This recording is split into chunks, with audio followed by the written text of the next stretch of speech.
Hola, soy Diego Garrocho, jefe de opinión de ABC. Esto es Después de la Tercera.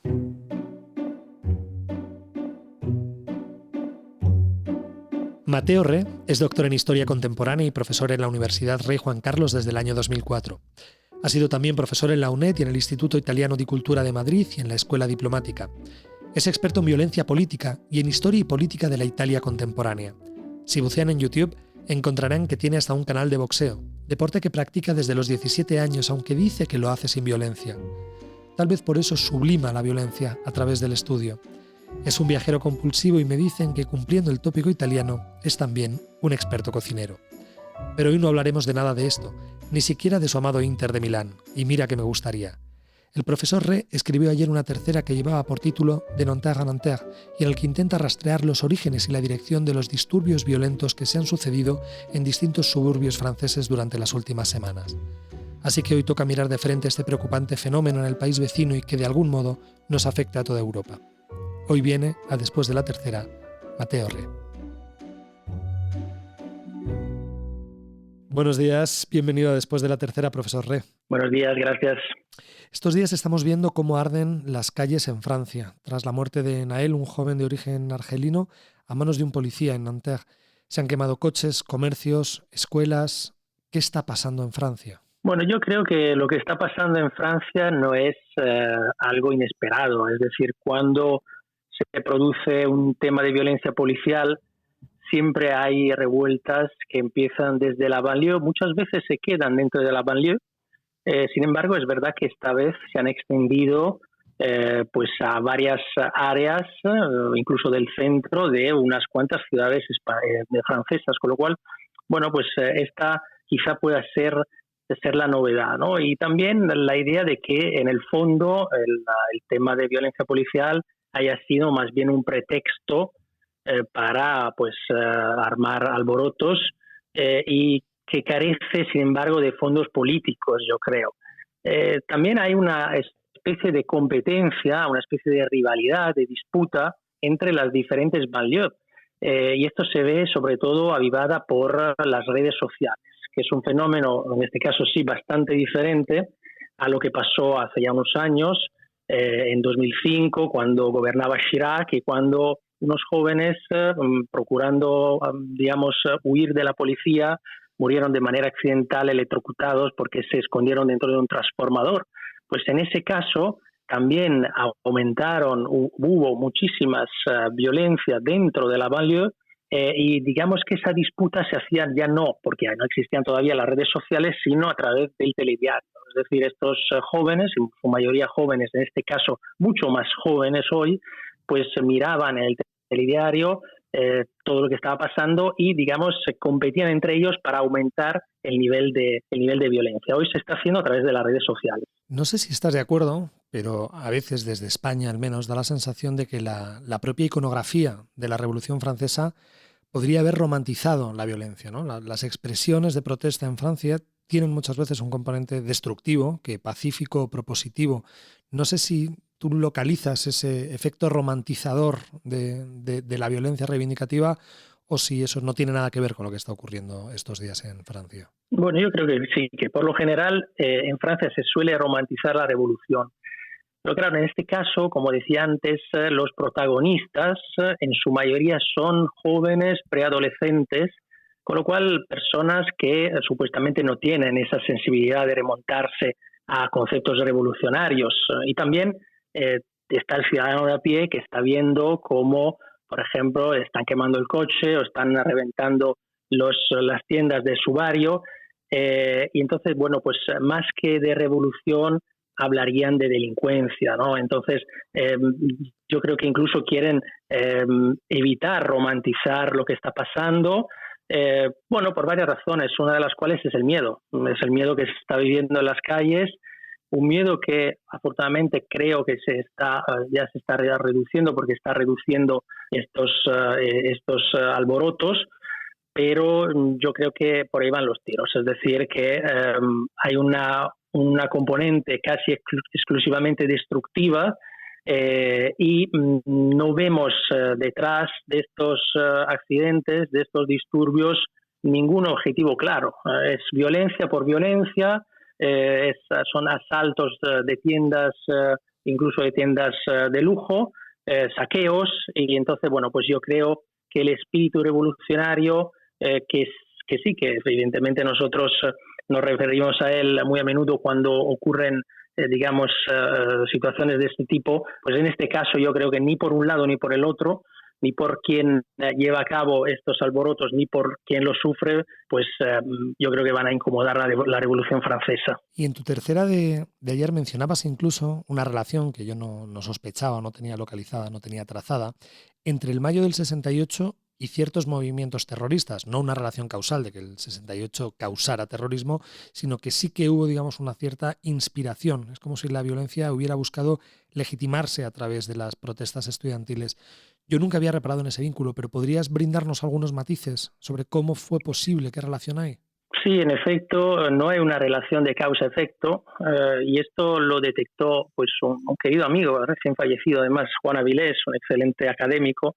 Quería también brindarle un homenaje a él, porque, bueno, él y otros, entre los cuales estoy yo, pues, escribimos ese libro donde analizamos el 68 al margen de, digamos, el 68 positivo, porque hubo evidentemente un 68 positivo, alegre, digamos, revolucionario desde el sentido, digamos, mejor, pero también vislumbramos un clima evidentemente enrarecido, un clima en el cual se justificaba la violencia, había una cierta cultura de la violencia era aceptada, no se cuestionaba, el enemigo político se podía pues atacar, pegar, incluso se podía eliminar. Evidentemente esto no pasó en todos los países. Hay países que sufrieron más, otros que sufrieron menos.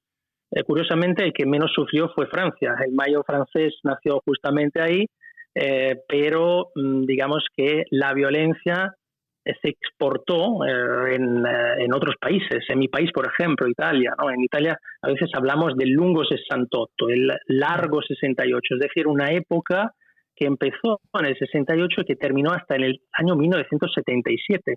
Y eso, claro, coincide con los años de plomo.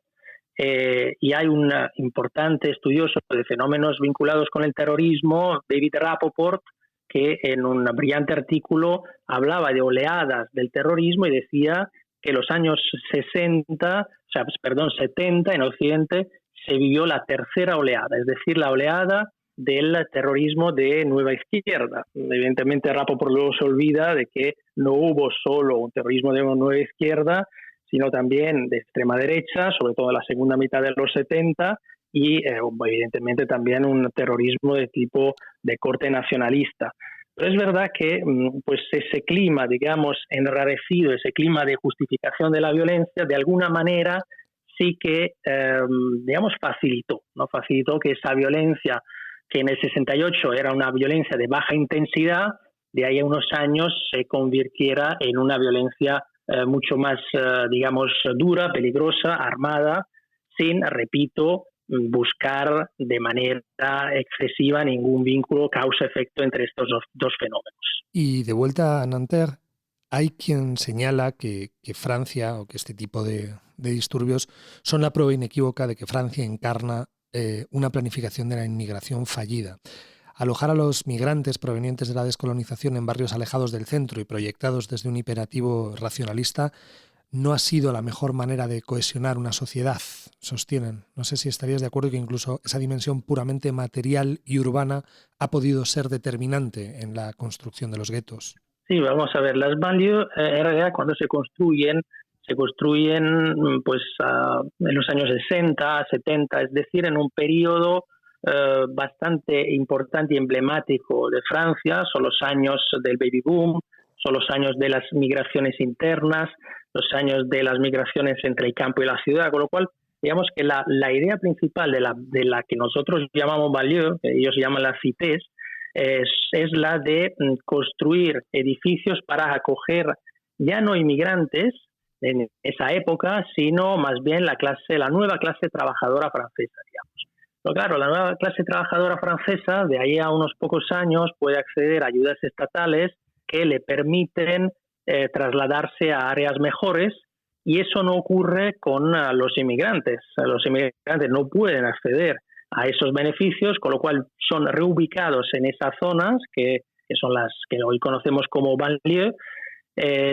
Evidentemente empieza lo que es la reagrupación familiar y pues al margen de una marginación por parte de una parte de la sociedad francesa, también sufren una automarginación, es decir, hay un proceso de automarginación dentro del barrio y no tanto de una marginación, digamos, de fuera hacia adentro. Es decir, en Francia no hubo apartheid, ¿vale? No hubo barrios exclusivos donde no podían salir, sino yo hablaría más de esta automarginación que también en algunos momentos es avivada por algunas prácticas de identificación interna al grupo y exclusión externa, es decir, un cierto orgullo de pertenecer al barrio, de pertenecer en este caso a la banlieue, y una exclusión de todo lo que no es banlieue. Y eso lo hemos visto, lo hemos visto incluso con los mensajes de Twitter, ¿no? Fíjate lo que pasa con Mbappé.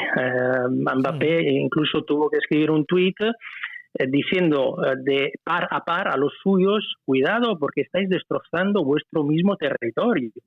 O sea, es una cuestión, digamos, casi excluyente, ¿no? Nosotros contra ellos. Y bueno, pues esa idea de esta digamos, marginación interna es una idea bastante interesante, que repito, que en algunos casos, en la mayoría de los casos, es una especie de automarginación. Y la desigualdad se dice de muchas maneras. Hay desigualdad económica, cultural, religiosa. De todas estas desigualdades, ¿qué cuota imputaría a lo que está ocurriendo en Francia? Bueno, yo creo que no hay nada sobre la religión, por ejemplo, ¿no? He leído algunos artículos que intentaban, pues, digamos, incluir la religión en lo que está ocurriendo, y yo creo que no hay ningún tipo de fenómeno, digamos, vinculado, empujado por una cierta religión o una cierta interpretación, digamos, radical de la religión. Evidentemente sí hay desigualdad económica, eso sí, pero yo creo que esa desigualdad económica a veces se interpreta, y lo he puesto en la parte final de la tercera, de una manera inminente, casi nihilista, y creo que también algo victimista. Es decir, nosotros, los chicos de la banlieue, hemos nacido aquí nos toca vivir y no podemos cambiar ya nuestro destino, con lo cual pues nuestro destino es aquí y será siempre aquí. Esto yo creo que lo vemos también en el cine. El cine francés se ha dedicado a la banlieue. De hecho, incluso en los años 80 hubo el cine de banlieue. Pero ya en años más recientes tenemos películas como El odio, La haine del 94, Les Miserables del 2019 y una de hace unos pocos años, Atenea, donde ahí se ve ese fenómeno casi subcultural, juvenil, de identificación con el barrio. Identificación con el barrio y exclusión hacia el otro, hacia el exterior. Yo creo que es un fenómeno, repito, desde un punto de vista de desigualdad económica vinculado con elementos nihilistas, y también un fenómeno de tipo subcultural juvenil. Es curioso porque lo del nihilismo creo que era en Le Figaro, leía en el propio editorial que apelaba, digamos, a esa existencia nihilista como una de las causas. Y me pregunto, aunque bueno, esto nos llevaría muy lejos, si se parece a las expresiones de violencia que hemos visto también, vuelvo a la cuestión urbanística, en espacios como en Nápoles, en Le Vele de Scampia, ¿no? Claro. ¿Se puede parecer? Sí, en Scampia, en Nápoles, en Le Vele, pues se vive algo parecido. Es que es curioso, porque Le Vele, claro, desde un punto de vista, por eso cité el cine, ¿no? El cine de alguna manera ha magnificado la idea de pertenecer a ese lugar. Entonces, hay varios muy parecidos y mucho peores que Le Vele de Nápoles, pero donde no se vive ese sentimiento de pertenencia. Sin embargo, el hecho de que Le Vele de Scampia se hayan hecho casi virales a través de medios de comunicación, de películas, del famoso libro de Saviano, pues eso ha hecho que los que viven en Le Vele se sientan como, digamos, orgullosos de vivir ahí, a pesar del nihilismo. Es decir, ellos viven ahí y piensan que su vida no va a cambiar, que les ha tocado vivir ahí, que no cuidan nada el barrio en el que viven, que que además le echan, digamos, la culpa al gobierno, del color que sea, al Estado y a los que no viven dentro de LBL, de su situación. Entonces, pues en este caso yo veo algo muy parecido, porque en el fondo las banlieues se han viralizado a nivel mediático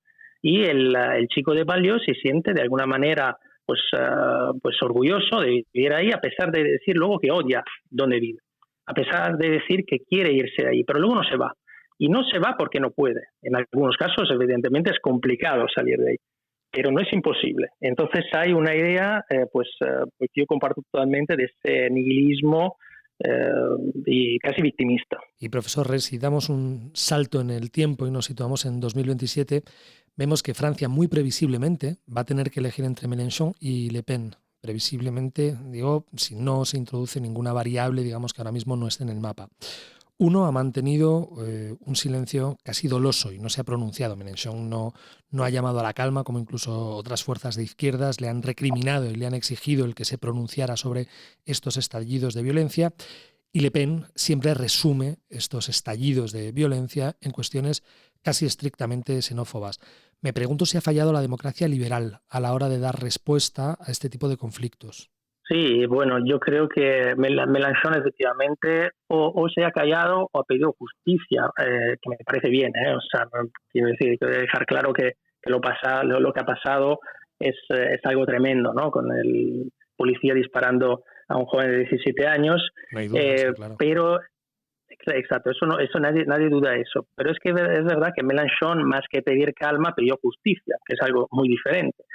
Le Pen yo creo que ni siquiera necesita, con todo lo que está pasando, con las imágenes que estamos viendo, necesita hablar demasiado. No lo ha hecho yo creo que demasiado por cuestiones electoralistas. Él ya sabe perfectamente que esas imágenes hablan solas. Entonces son votos, evidentemente. Pero claro, las elecciones se realizarán en el año 2027. Hay mucho tiempo por delante, ya sabemos, lo estamos viendo ahora en España, los sondeos, cómo pueden cambiar los sondeos de una semana a otra.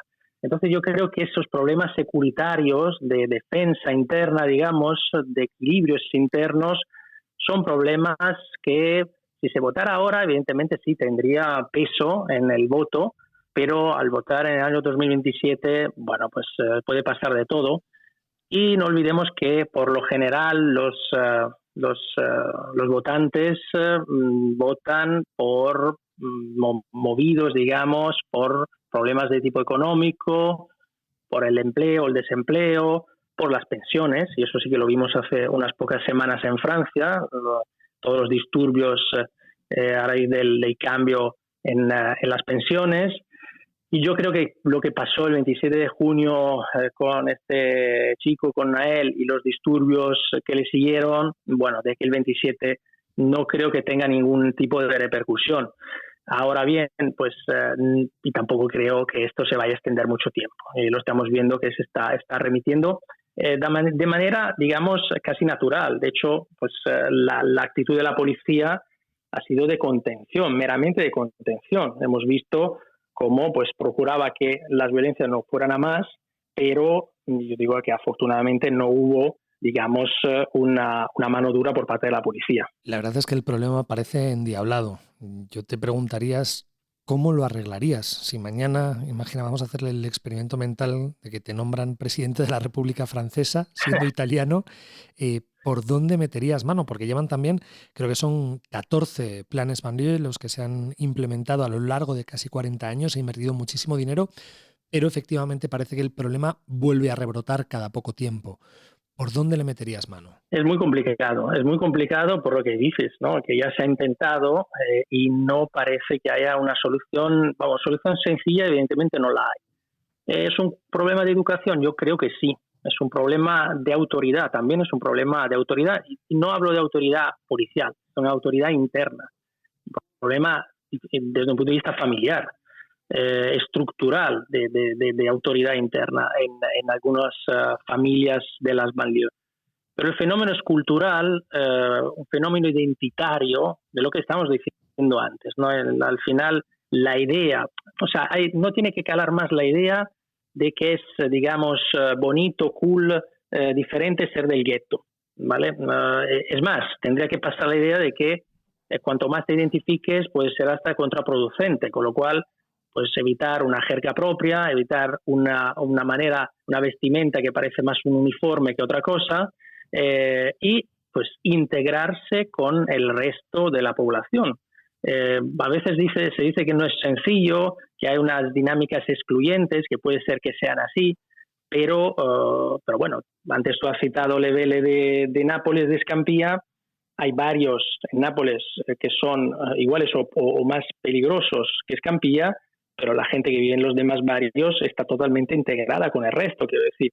Entonces, esa idea excluyente yo creo que tiene que terminar a través de la educación primero.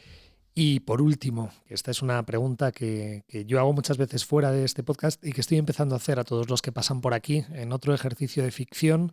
Si mañana pudieras aprobar una única ley y además aprobarla con una previsión de sostenibilidad, de permanencia en el tiempo, ¿qué ley sería? Bueno, de esta pregunta digamos que me escaqueó un poco, porque creo que hay leyes suficientes como para abordar estos problemas. El problema es aplicarlas. O de otro problema, me refiero. Esta es una cuestión general. La pregunta general es, si tú pudieras sancionar, aprobar una ley en cualquier dirección, puede ser la ley de mecenazgo, puede ser, si tuvieras una única bala legislativa, ¿se te ocurre qué legislarías?